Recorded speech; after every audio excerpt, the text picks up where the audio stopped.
可凉。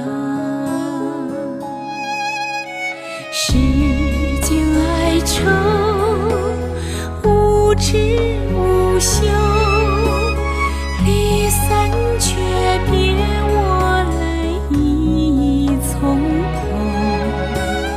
我愿上苍在我之后，让天下骨肉相守。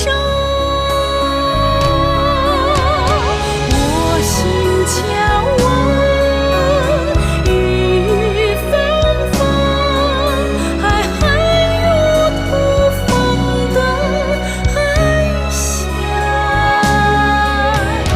我心向往烛火之光，满园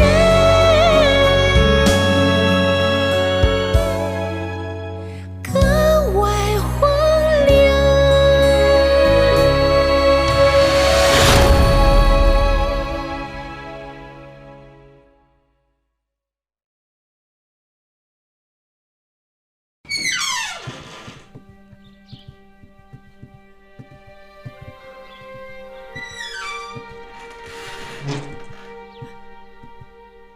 四弟，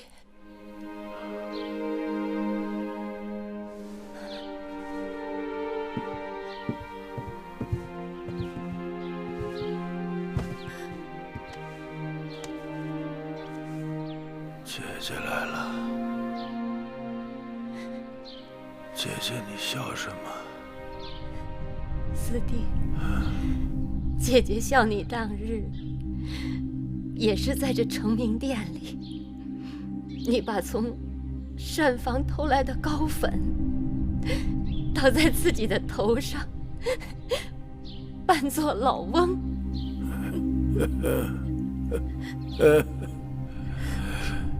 如今，寡人真的老了，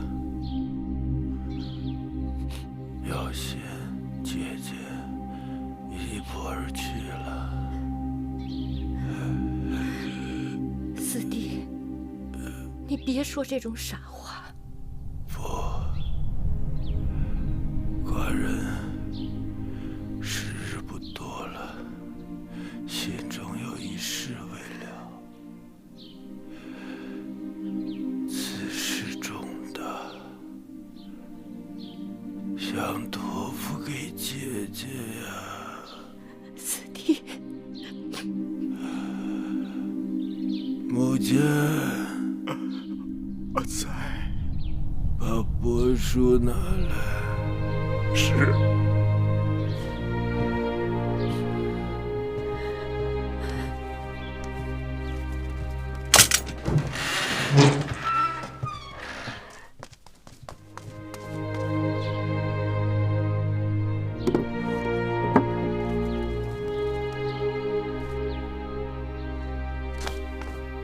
迎夫人，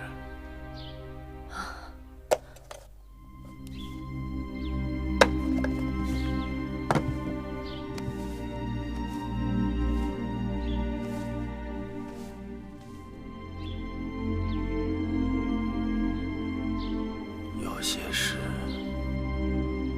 寡人不做，死不瞑目。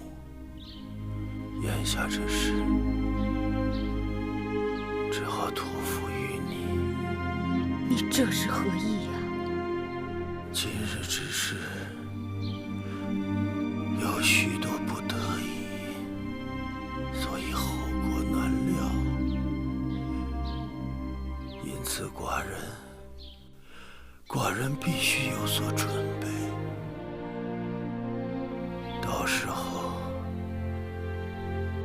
全靠你拿出这道诏书来平定天下。四弟，眼下，寡人能够信的人，就只有你。倘若这种情形没有发生，那么在你去世之前，就把这道诏书烧了。万一姐姐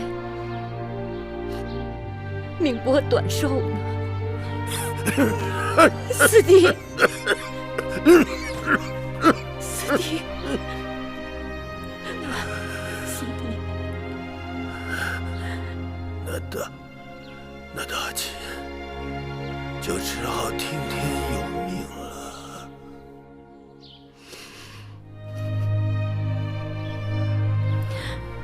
大王，你放心吧。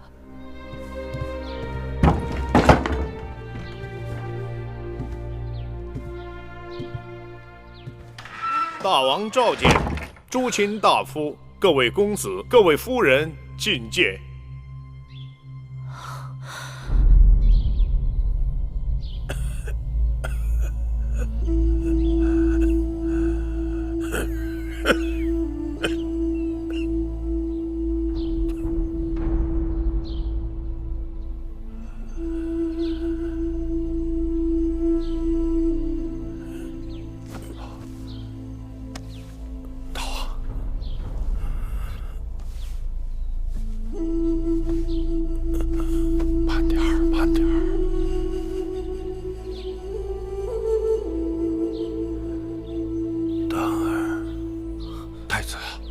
父王，父王，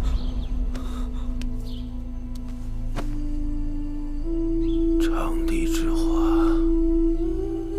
恶不为为。凡今之人，莫如兄弟。父王，这些年，寡人能够东征西伐，是有赖于娘叔在朝中辅佐于我，兢兢业业，殚精竭虑。大王，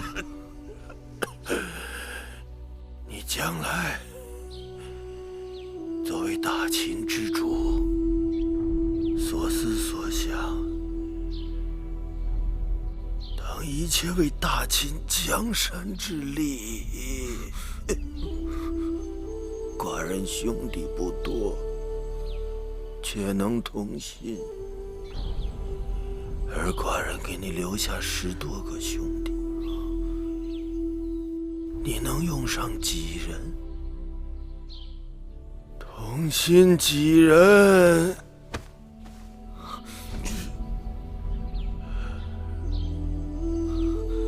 儿臣当不负父王所托，兄弟同心，供养我大秦国位。寡人也不要你对每个兄弟都能信任依赖。寡人只要你起一个毒誓，在有生之年不会伤害你一个兄弟的性命。若有违誓，天谴之。父王放心，儿臣纵然再不孝，也不会伤及手足性命。儿臣愿在父王面前起誓，有生之年，绝不会出现兄弟相残之事。若有违誓，愿受天谴。楚离子，臣在。宣旨。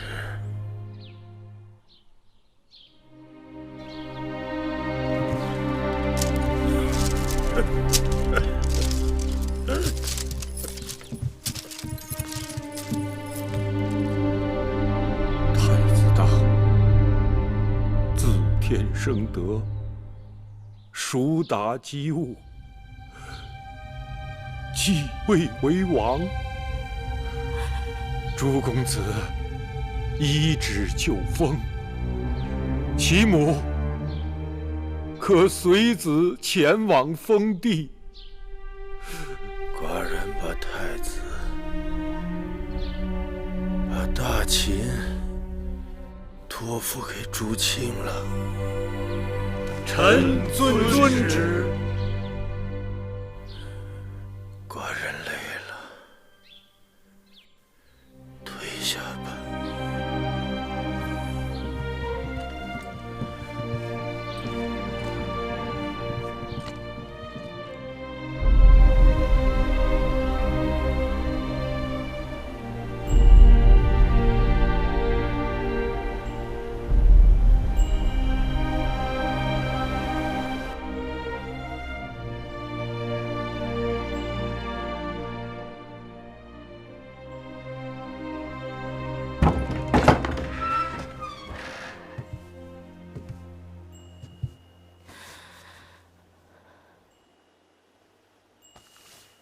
大王宣弥八子觐见。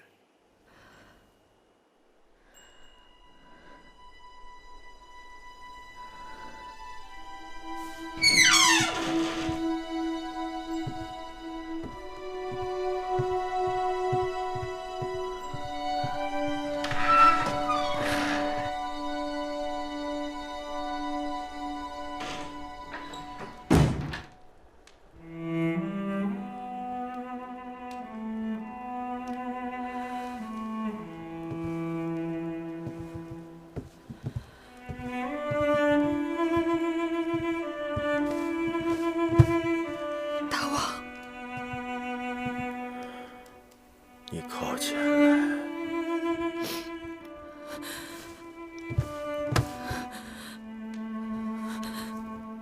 大王，寡人一生做事决断，唯有在你和继儿的事情上，处置的拖泥带水，心源不定，以致错过了立继儿为储君的恰当时机。大王，你为秦国的大业呕心沥血，臣妾会尽心照顾好继儿。大王，就不要再为臣妾和继儿的事情焦虑了。寡人从与你相识起，就知道月儿有普通女子没有的胸怀。你虽不系权势，但假若有一日大秦需要芈月扶持，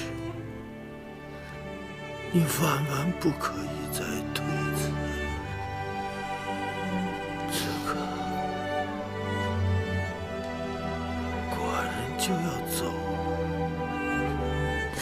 不知道这十几年里，寡人是否有片刻得到过月儿的真心？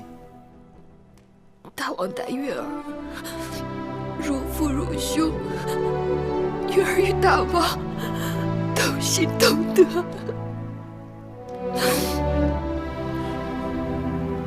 到底还是如父如兄。不，大王是芈月的夫君。还是叫老伯吧，老伯不怪你。果然儿女成群，真要是有你这样的一个女儿多好。可惜寡人要走了。老伯不能走，月儿不让老伯走，老伯不能走。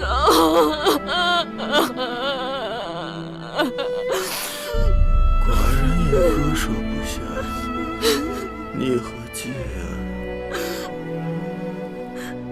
简易里你的头发给寡人，可好？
月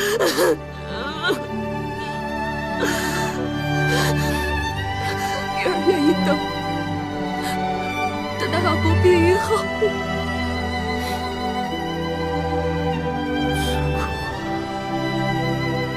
果然精神好了些，你可愿再为寡人吹一曲啊？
公元前311年，秦王嬴驷去世，谥号为秦惠文王。秦惠文王在位时，继续了商鞅之法，任用各国人才，占领汉中，收并巴蜀，北扫义渠，使得秦国领土面积骤然扩大数倍。秦惠文王是秦国历史上承上启下的一代君王。秦惠文王死后，由太子嬴荡继位，史称秦武王。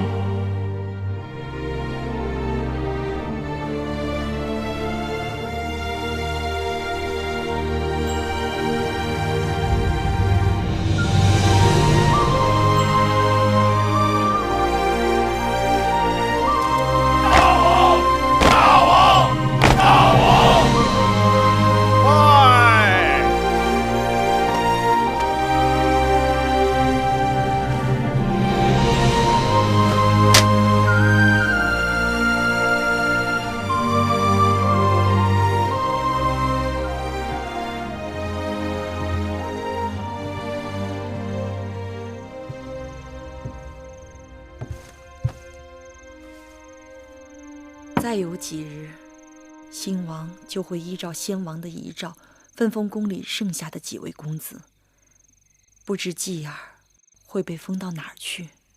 先王在世时，已给继儿做好打算。若不出意外，我们将赴蜀地。既然这样，香儿、慧儿还有木星，自然是要跟我们走的。剩下的人愿意走的一起走，实在有难处不能走的，多散些钱财，让他们各自也有好的去处。这么说，我们也应该尽早收拾行装，免得到时慌手慌脚的。倒也不用慌张。宣诏后，若真要启程，还有10日。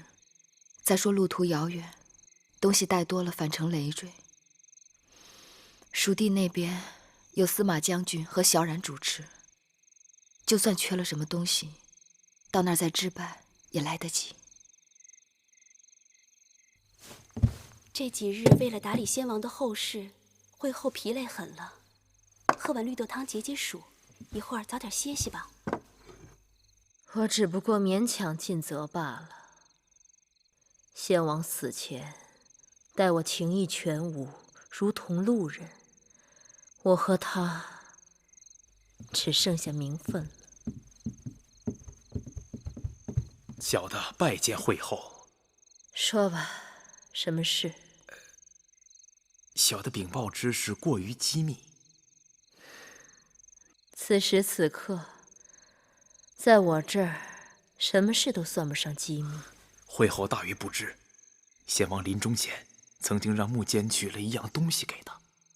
什么东西？有可能是遗诏。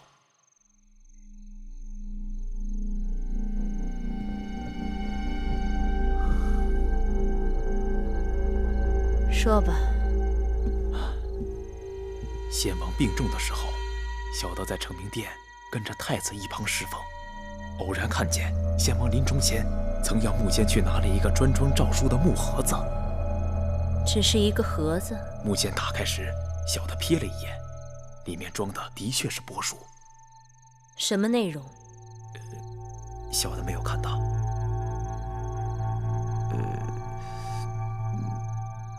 此事先王隐瞒惠后，那诏书一定是对惠后和大王不利的。一派胡言！先王是当着众臣的面传位给当儿的，你却说有什么不利于我和大王的诏书？你是想谣言惑众吗？小的敢以性命担保，绝无虚言。惠后息怒，依奴婢看，这冯甲贼奴也许贪图富贵，但不像是有胆量胡编诏谕之人。是，小的对惠后和大王忠心不二，句句是真。那所谓的遗诏，如今在何处？小的不知。你赶紧给我去找，务必要找到。是。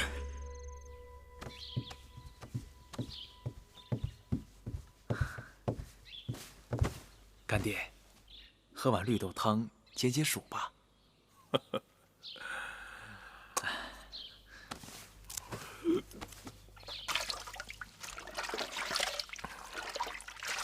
等我干完这最后一件差事，也该告老了。以后这宫中就是你们的天下了。干爹，您说哪里的话呀？这宫里头要是没有您坐镇，可怎么得了啊？时移世易，一个下人，这辈子只能侍奉一个真正的主子，侍奉多了，那就里外不是人了。干爹，那您的位子打算让谁来接手啊？这是你应该问的吗？小子，秦宫的换者令不是你想接手就能接手的。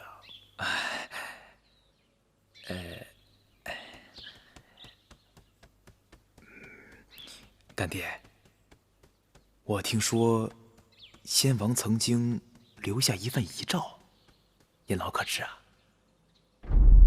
你说什么？遗诏。哎呦！你再敢说一个字，马上从这给我滚出去！您自己刚说过，时移世易。您老以为，如今还是先王在的时候，您是这宫里的头一号呢？大胆！哎呦！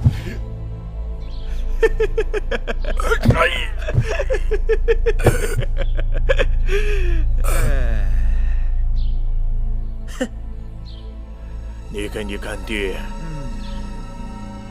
下药。儿子跟干爹学的本事不少，但下药这一手，干爹就要向我学了。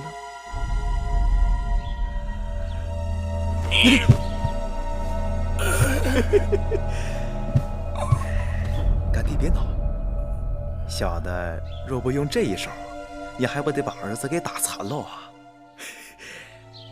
干爹，这药想解并不难，儿子手里就有解药。但是，干爹得告诉儿子，那先王的遗诏到哪儿去了？做梦去吧！既然我的天寿已尽，也该随先王去了。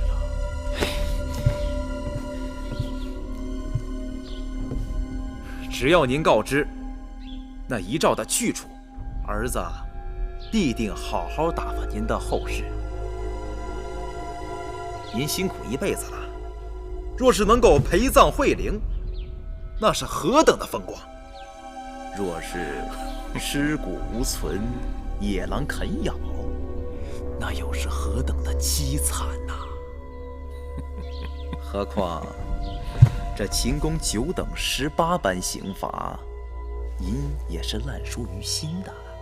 这一招一招的过，只怕干爹这把年纪很难再撑得住喽。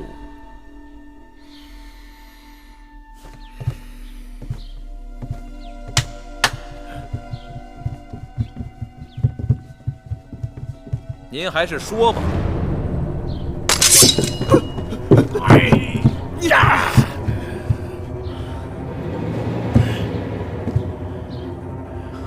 儿子，好好给你干爹收拾。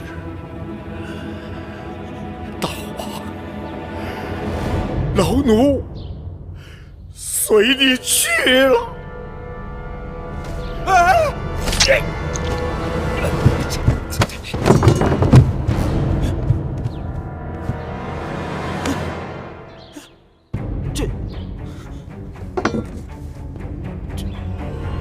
吃了苏金软骨散，怎么还能动得了剑呢？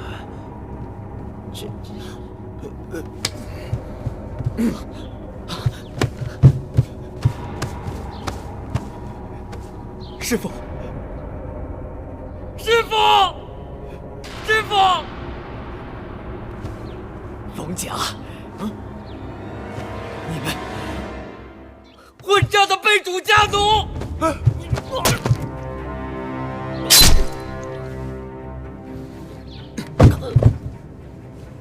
给我走！我找仔细了，不要放过任何角落啊！仔细找。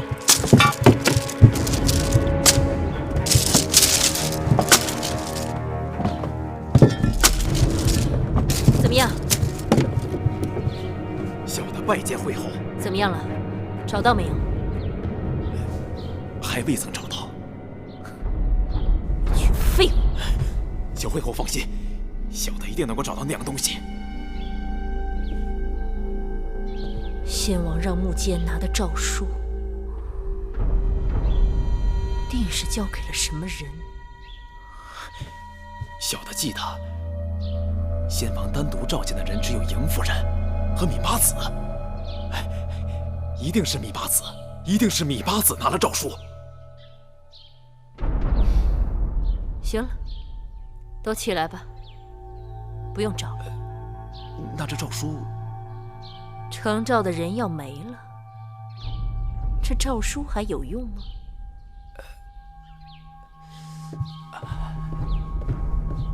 他们好狠毒啊，竟然对大街和木心下手，说大街不舍先王，自尽陪葬。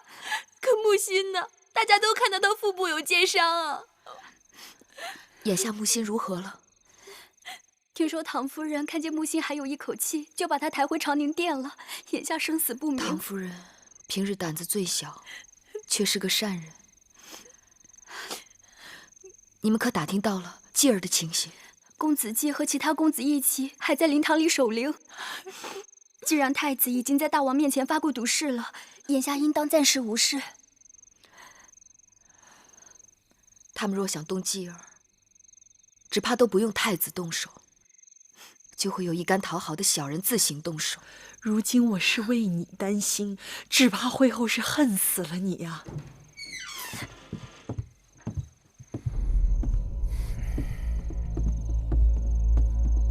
糜八子，会后有请。果然，有些人禁不住念叨。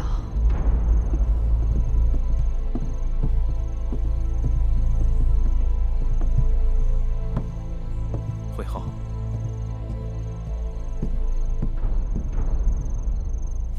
会后，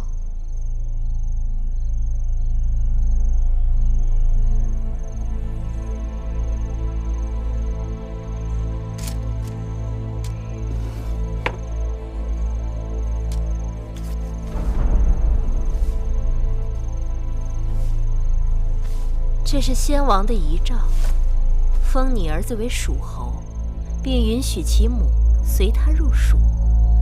这应该是你一心盼望的去处吧？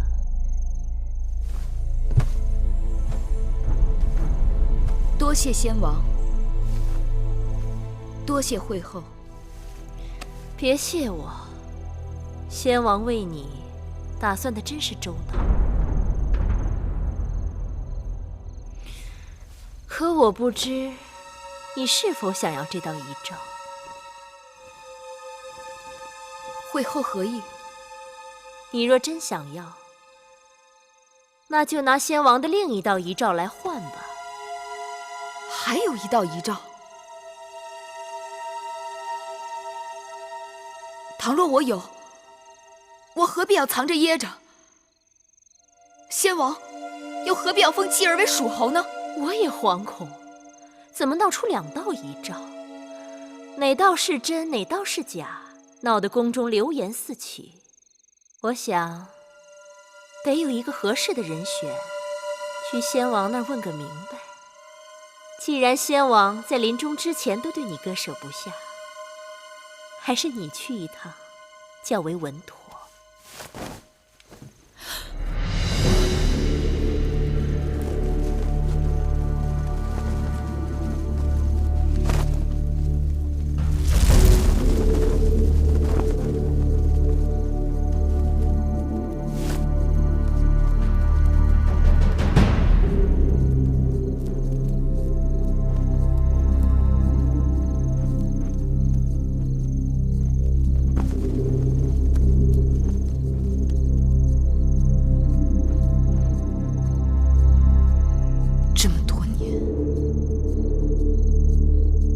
是我看错了你。妹妹笑话，明明是我看错了你。这些年我看在姐妹情分上百般谦让，你却次次口是心非的哄骗我。我对你说过的话，句句真心。真心？哼！你说你绝不让公子季与荡儿争储位，我信你了。结果你却以守为攻，推举公子华做太子，想让我们两败俱伤。你说你要去巴蜀，我成全你，你最终却留在了宫中。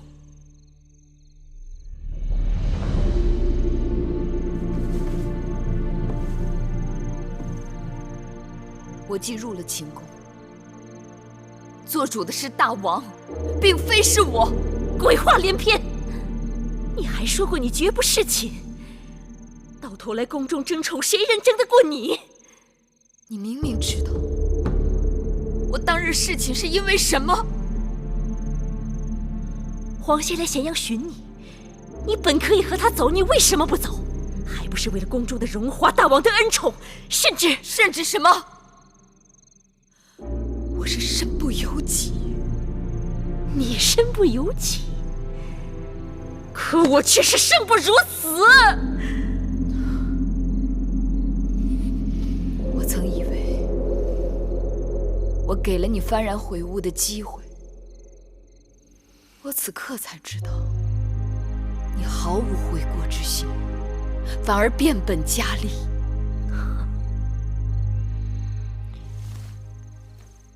杀人峰一事，已让你我走到尽头。你为了把我攥在手里，一直不出手我。那些日子，没有人知道我是如何过来的。整日忍气吞声，心惊肉跳，而你呢，最终违背诺言，向先王出手我。幸好先王走得急了些，不然这大秦就废后易楚了，你的孩儿就成了社稷之主了。你想要害人，何须要讲出这些个害人的理由？我就想让你死得明白些。说句良心话，先王去了，我曾想过放你一马，可突兀着又出了道遗诏，你让我实在是无路可走。千万别怪我，反之，换作是妹妹，一定也不会手软。好了，说什么也没用，我会筹办得风风光光的，送你走。既然你要杀我，那你对我的继儿也不会手软。公子季，你的心头肉，天人永隔，骨肉分离，令人恻隐，我感同身受，定会安排妥当，让你们母子早日团聚。新王江山还未坐稳，作为母后，你就大开杀戒，会遭报应的。大秦江山与你再无干系，好好的准备上路吧。冯甲在，这可是先王要的人，看好了，别出什么意外。是。密八子，请吧。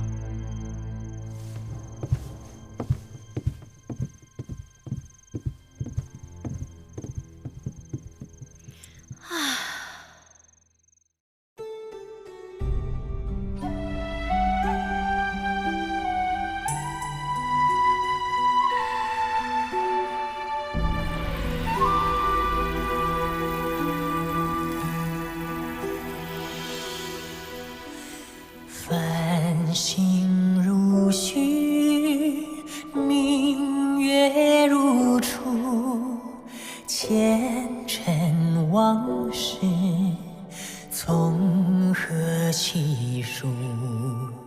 心有情丝万千束，却生得一缕孤独。春花开谢，秋草又枯，盛衰荣辱，如何细数？逆水暖，为谁寒？换不回一人如故。尝尽悲欢离合人间苦，却怎么咫尺天涯陌路？去心诉，痴一度，去情再相负。愿为你平静柔情傲。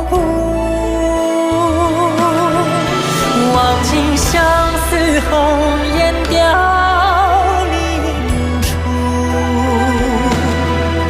我只愿与你朝朝暮暮，爱如星，恨如骨，生死再相负。